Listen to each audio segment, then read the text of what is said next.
गुरुग्राम में 14 दिसंबर से खुलेंगे स्कूल। हरियाणा सरकार ने लिया फैसला। देखिए हमारी इस खास रिपोर्ट में। 3 घंटे स्कूल खुलने से बच्चे नहीं हो पाएंगे परीक्षा के काबिल। सरकार के द्वारा लिए गए बार बार गलत फैसलों से शिक्षा पर पड़ रहा है बहुत बुरा प्रभाव। प्रदेश सरकार ने 14 दिसंबर से स्कूल में रेगुलर 10वीं व 12वीं की कक्षाओं को लगाने की अनुमति दे दी है और इसके साथ ही 10वीं व 12वीं के बच्चों का कोरोना टेस्ट भी जरूर होगा, तभी कहीं जाकर स्कूल में जाने की बच्चों को अनुमति मिलेगी। गुरुग्राम के सीडी इंटरनेशनल स्कूल के डायरेक्टर यशपाल यादव सरकार के इस फैसले से खुश नहीं हैं। यशपाल यादव का कहना है कि सरकार द्वारा 3 घंटे में स्कूल में 10वीं व 12वीं की कक्षाओं लगाने से आखिर क्या होगा। बच्चों को जो रेगुलर पढ़ाई करवानी होती है, क्या वो मात्र 3 घंटे में पूरी हो जाएगी? ऐसे में तो कहीं न कहीं ऑनलाइन क्लास पर भी गहरा असर पड़ेगा, क्योंकि 10वीं व 12वीं की बोर्ड की परीक्षाएं नजदीक आने वाली है और ऐसे में बच्चों को परीक्षाओं में कड़ी तैयारी करवाना स्कूल पर एक बड़ी जिम्मेदारी है और बच्चे भी कैसे इतनी जल्दी अपनी परीक्षाओं की तैयारी कर पाएंगे। यशपाल यादव ने कहा कि स्कूलों को पूरी तरह से खोल देना चाहिए।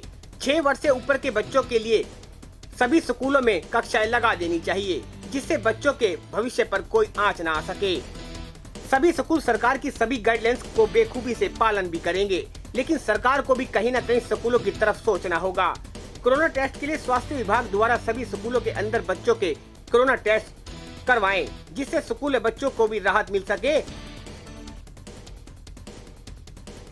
अगर आपने अभी तक हमारा चैनल सब्सक्राइब नहीं किया तो अभी सब्सक्राइब करें और बेल आइकॉन को क्लिक करके हमारी लेटेस्ट वीडियोस के बारे में अपडेट जानें। देखिए, कोरोना काल में पढ़ाई को लेकर बहुत मामला ख़राब हुआ है, इसमें तो नो डाउट। बच्चों को हमने ऑनलाइन पढ़ाने की पूरी कोशिश की कि ऑनलाइन बच्चे पढ़ें, तो शुरुआती दौर में कुछ खामियां रही थी, लेकिन उसके बाद हमने ऑनलाइन पढ़ाना शुरू किया सभी स्कूलों ने और बच्चों के समझ आना शुरू किया, क्योंकि एकदम टर्निंग थी तो उसमें थोड़ी सी प्रॉब्लम आई।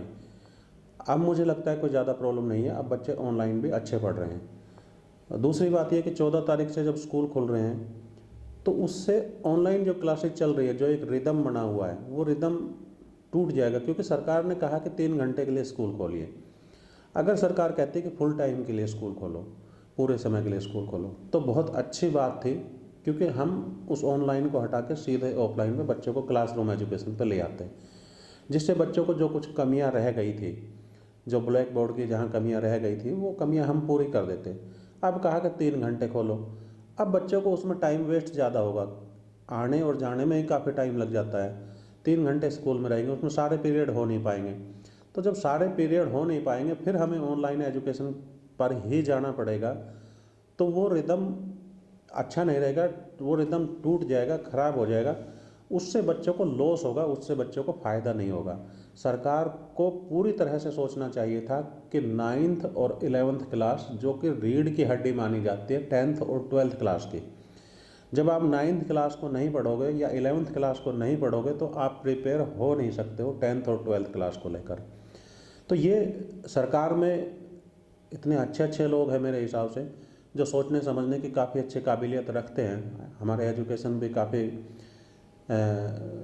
योग्यता प्राप्त है, तो ऐसे लोगों को मुझे नहीं लगता कि उन्होंने कोई एक अच्छा स्टेप उठाया कि नहीं 10th और 9th और 11th क्लास को अभी छोड़ देते हैं, 10th और 12th क्लास को लगा लेते हैं। नहीं, जब नई एजुकेशन पॉलिसी में लर्निंग बेस को ज़्यादा अहमियत दी गई है, तो अब ये नॉलेज बेस को ज़्यादा एजुकेशन क्यों दे रहे हैं कि नहीं 10th और 12th क्लास के बोर्ड के एग्जाम है तो उनको नॉलेज गेन करने दो।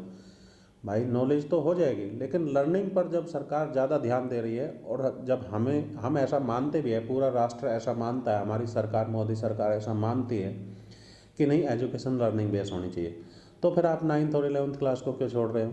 नहीं छोड़ना चाहिए एक दिन के लिए भी। बल्कि मेरा ऐसा मानना था, अगर कोई मुझसे सलाह लेता या हमारी यूनियन की सलाह को मानता, तो हम ये कहते हैं पहले 9th और 11th क्लास को खोलिए, उसके बाद 10th और 12th क्लास को। पर उल्टा किया इन लोगों ने, जो कि बच्चे के शिक्षा के लिए सही नहीं रहेगा।